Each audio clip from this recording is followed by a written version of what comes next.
Evening, y'all. Sorry the lighting is crap.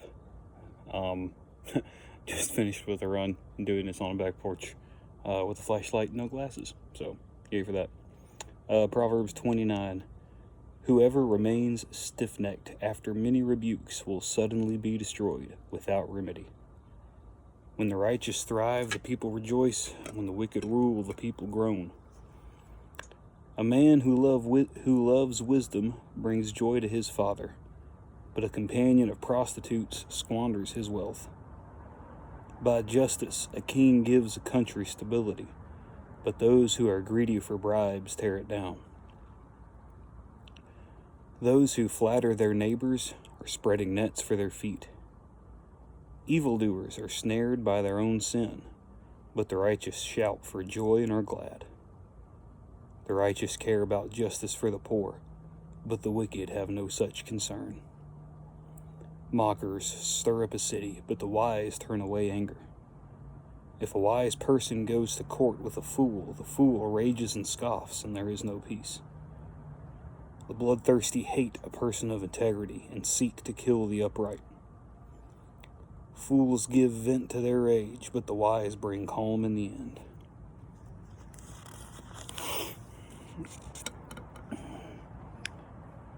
The way of a ship on the high seas and the way of a man... Hold on a second.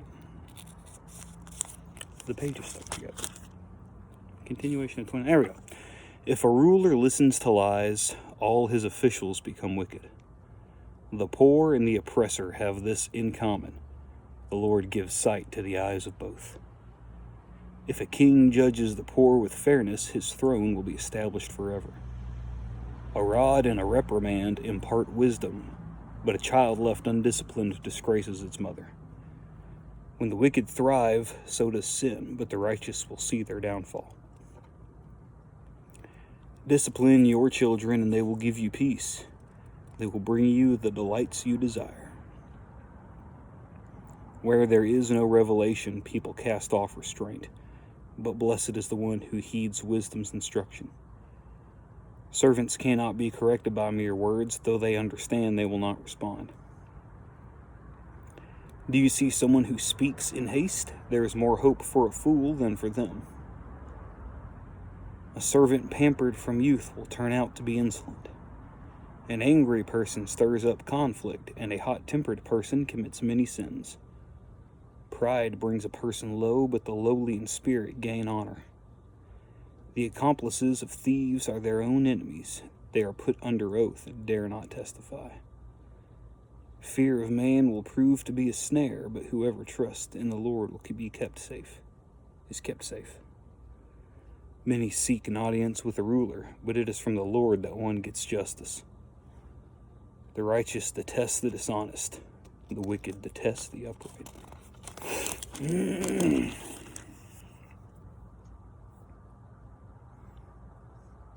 Whoever remains stiff-necked after many rebukes will suddenly be destroyed without remedy. So over on the sides, say, what does stiff-necked mean? It describes a stubborn person who resists correction or challenges to his character. The opposite would be a submissive attitude pictured by a bending neck. The same word is translated hardens in 28:14, right? So somebody here remains stiff-necked after many rebukes will suddenly be destroyed. If you are rebuked in love, it doesn't mean that somebody's trying to change you for the sake of changing you. It means that they want correction for you, for your own betterment, right? For example, if you're morbidly obese and someone who loves you says, hey, you should probably lose weight, they don't hate you for being fat, right? They love you enough to let you know, hey, congestive heart failure is a thing, and this will kill you if you don't get it under control, right? Or somebody who's got an alcohol problem, right? Hey, man, let's get you enrolled into Alcoholics Anonymous. You should probably stop drinking. Help me hold you accountable, right? You ignore all that. You keep drinking. You keep letting yourself exceed 500 pounds or something like that, right? you're going to be miserable. You're going to be miserable. And it's going to kill you, right? Be suddenly destroyed without remedy. And those are just a few examples I can think of.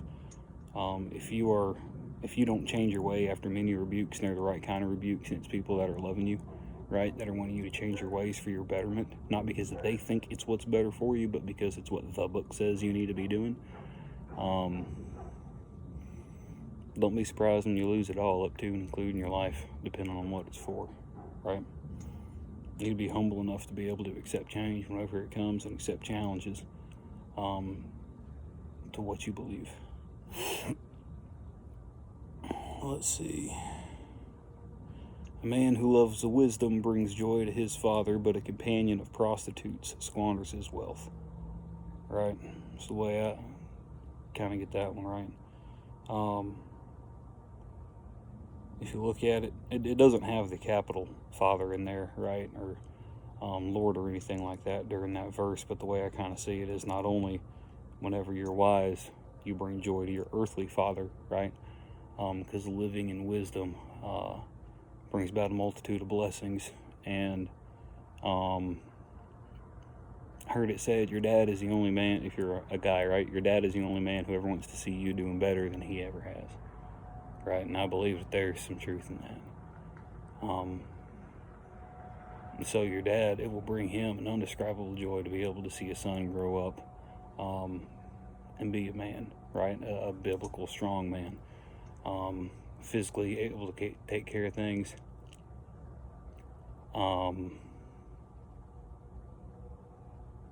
Being able to lead your household, things like that, right? But also, the way I see it is if you love wisdom, you bring joy to your heavenly Father as well, right? Because what's wisdom? It's fear of the Lord, right? It's practical, it's skillful application of fear of the Lord. In that meaning, like a healthy respect, right? So a man who loves to skillfully apply fear of the Lord brings joy to his heavenly Father, is one way that I kind of think of that verse a little bit. But a companion of prostitutes squanders his wealth, right? What do prostitutes do? They sell the most basic human commodity, right? Something that you're born with.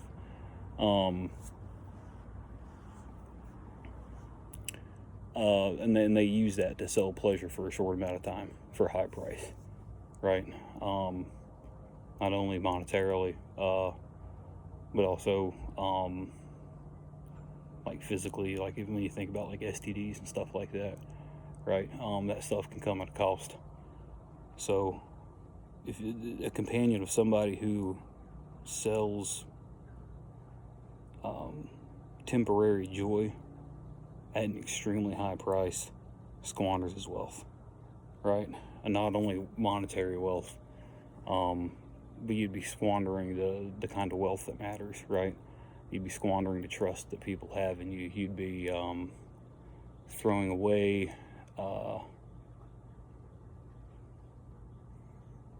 any kind of like respect or authority that you've gotten, right? For a short-term game, short-term gain. Excuse me, English is hard. And that's kind of one of the ways that I feel like you can kind of look at that verse and kind of have multiple meanings that all mean something decent, right? Let's see. Evildoers are snared by their own sin, but the righteous shout for joy and are glad.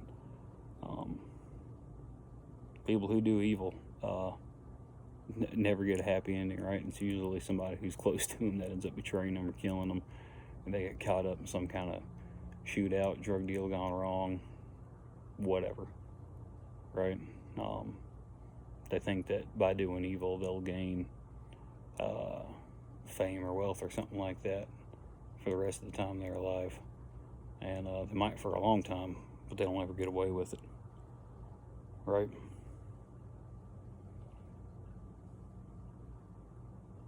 The righteous care about justice for the poor, but the wicked have no such concern, right? don't think that means that you enable people who have willingly chosen poverty necessarily, but when people are on genuinely hard times, right, you ought to be able to want to help them out. And even if you can't, I mean, at minimum, you can offer a prayer for them, right? But you care about justice for them. So if somebody doesn't absolutely give a rat's butt about folks lesser than they are, well, it says the wicked have no such concern, so take that as you will. Sorry about that. Let's see. The bloodthirsty hate a person of integrity and seek to kill the upright. If you want to look at the biblical example of that, just look how the Pharisees and the Sadducees treated Jesus, right? He was the definition of integrity and upright. And man, I can't tell you how many times in the New Testament it says, and they plotted to kill Jesus, right? And they eventually did. And they knew what they were doing was wrong. They absolutely knew it, and they did it anyways just because they didn't like it. Fools give full vent to their rage, but the wise bring calm in the end. When it says the wise bring calm in the end, I think it means that, even if you're wise, you still might vent a little, because it says it gives full vent to their rage.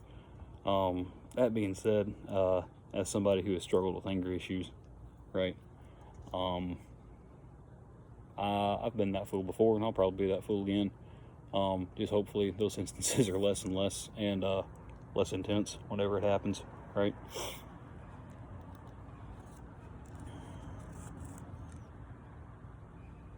You can kind of gauge by how you react to things, kind of how you're sitting on the fool to wise scale a little bit, right? Let's see. The poor and the oppressor have this in common: the Lord gives sight to the eyes of both. That one kind of hit me hard fairly recently. Kind of, asking the age-old question. I'm like, Lord, why do you let evil things happen, right? And I think that is a very complicated question with a very complicated answer. That due to phone battery, I ain't got time to answer to the best of my ability. It's probably not the full answer, right? But I think this is part of that answer. It's that the poor and the oppressor have this in common: the Lord gives sight to the eyes of both. He made both. He gave opportunities and stewardship to both the poor and the oppressor. And what they do with that stewardship is up to them, and they will be judged by how they steward that, right? Some folks are given little because the world honestly just needs folks that can steward just a few things, right? Not everybody's a CEO. Not everybody's a Medal of Honor recipient. Not everybody's an Olympic athlete, right? And there are some folks that are those, right? Who have an opportunity for stewardship the rest of us will never have, right?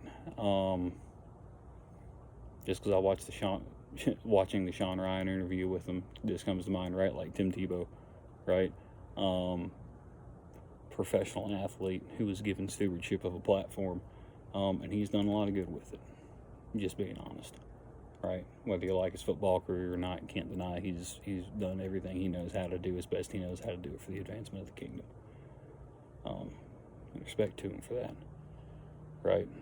But it was because he chose to steward it that way. He had plenty of opportunity, right? Especially being a college athlete.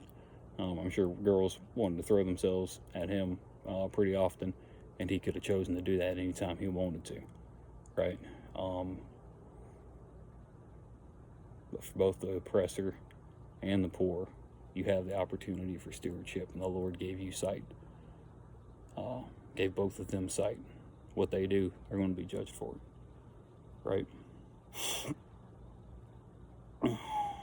When the wicked thrive, so does sin, but the righteous will see their downfall, right? Don't let your environment be that permits and tolerates sin, right? That doesn't mean that you're an absolutely rule with an iron fist and you're a dictator, because that drives people away from Jesus, right?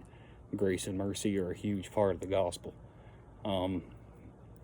That being said, like if you got somebody in your family that struggles with alcohol, don't bring them a six-pack, right? don't give wickedness an opportunity to thrive as much as you can help it. Where there is no revelation, people cast off restraint, but blessed is the one who heeds wisdom's instruction. If people don't have any revelations, and they don't dwell on the word, and they don't dig into it, and they don't seek hard answers to hard questions within the Bible, then there's no revelation on how awesome God is. And at least for me, you kind of go through a period where it's kind of like, man, that seems a little harsh, that's a little different, I would have done things different. And then the more you kind of get into it, and I couldn't tell you exactly what happened, you hit a point where it's like, man, I'm glad I don't have to make that call, because I don't think I could have made the right one, right? And I'm a firm believer that God is so infinite that not every single thing that we know about God is in the Bible. And this is just me speaking, right? But everything you need to know about God is in the Bible. And it is summed up in the life of Jesus Christ. And it is that God is powerful enough that he spoke the world into existence, right? He didn't even have to use his hands. Just the power of his word was strong enough to create every single thing you see. From all the way down from the depths of the ocean, the center of the earth, out to the farthest galaxy we've ever observed, was spoken into existence by an infinitely good and loving God who loved you, enough, and me enough, that Jesus saw the worst sin in your entire life and still allowed himself to be crucified in an absolutely horrific and terrible way, to die for you, right? And if you were the only person that was ever going to be saved by that sacrifice, he'd have done it again in a heartbeat. And if you don't think that it was that horrendous, watch The Passion of the Christ. And I heard somebody say one time that if Jesus watched The Passion of the Christ, he would laugh and he would wish that he was treated that nice, right? Because how he went was brutal. There's no other word for it, right? But if you don't dig in and there is no revelation, then you don't realize how awesome God is and how good he is, and how a lot of the stuff that's in the Bible isn't in place to control you in a governmental way or anything like that. It's the same way that a parent sets boundaries for children so they don't get hurt. And there's a certain understanding where whenever you're a kid, you don't understand all the rules that your mom and dad set. But whenever you're older, you do. Right? But how you ever want to mature in the word if you never dig into it?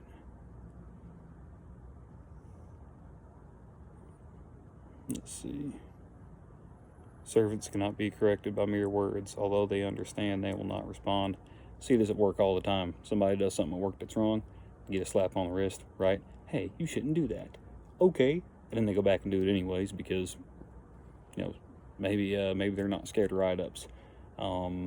Maybe there's no actual repercussion on it except for hey, don't do that, right? And so if whenever you're disciplined in a spiritual matter by somebody that you love, right?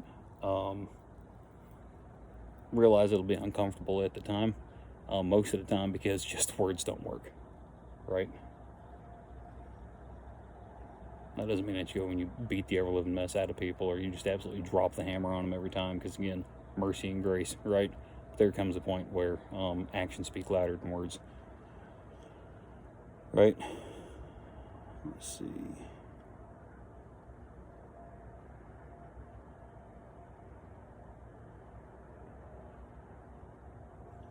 Pride brings a person low, but the lowly in spirit gain honor, right? Usually if you're proud, you think you're better than other people, you think you're smarter, you think you're wiser and all that stuff, right? And you'll eventually be proven wrong.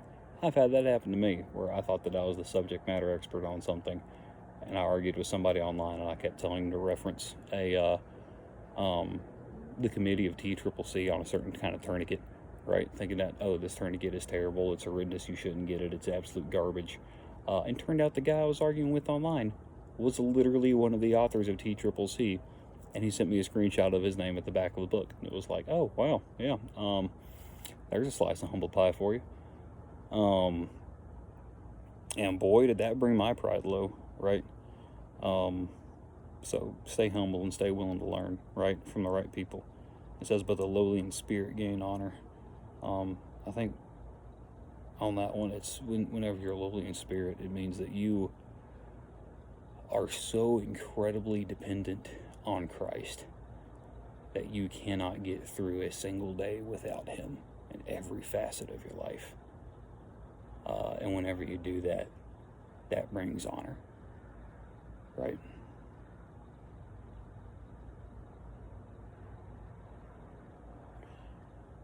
Let's see. Fear of man will prove to be a snare, but whoever trusts in the Lord is kept safe.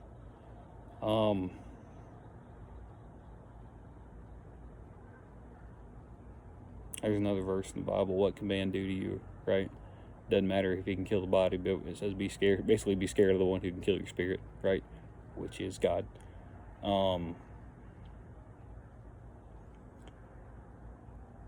If you can't remember every single thing that your grandpa was ever embarrassed about in his entire life, why are you terribly scared about getting embarrassed now? Especially if it's for the gospel, right?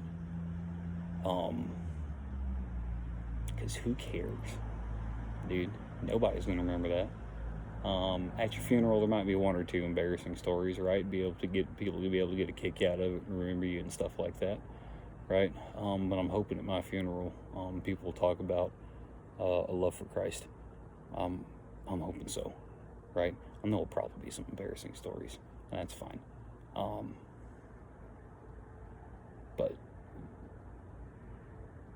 am I really so full of pride and think that much of myself that I think that my reputation is above somebody else's salvation? Right? What can man do to you? He can break your nose. Who cares? Right? They killed and crucified Christ. Right? You're told you're going to be persecuted if you're a legitimate Christian. Right? So who cares? You were already warned. Well,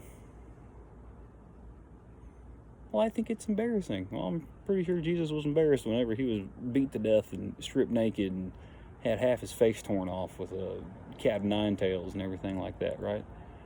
I'm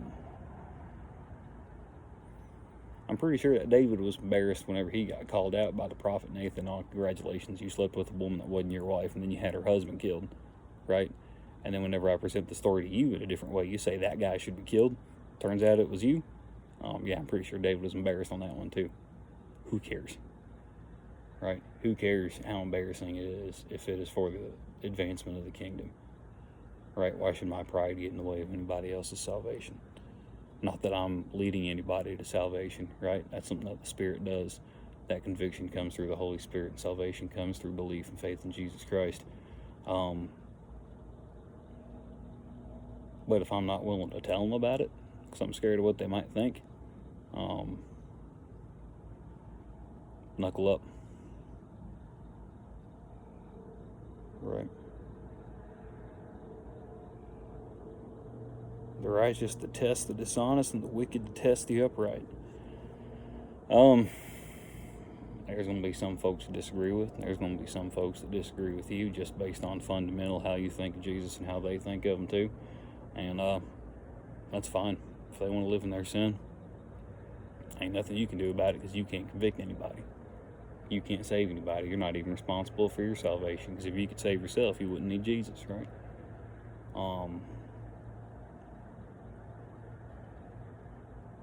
You'll detest truly wicked people. But that being said, you're also called to pray for your enemies, right? Doesn't mean you roll out the welcome mat for them, I don't think. It doesn't mean that you're called to be a stepping stone for people who just absolutely smash your back, walk and track mud all over you, right?